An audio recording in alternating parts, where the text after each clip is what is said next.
Hey, what's up? This is Ricardo at Parts People, and in this video, we'll outline the steps for completing a part replacement on your Dell PC.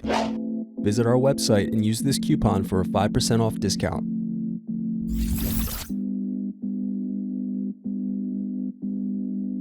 First, slide over tabs and remove battery.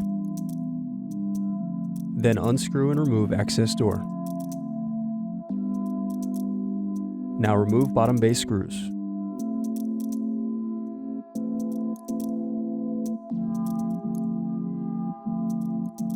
Now press in tabs to separate and turn over keyboard. Then disconnect and remove keyboard. Now unscrew palm rest. Then disconnect cables and remove palm rest.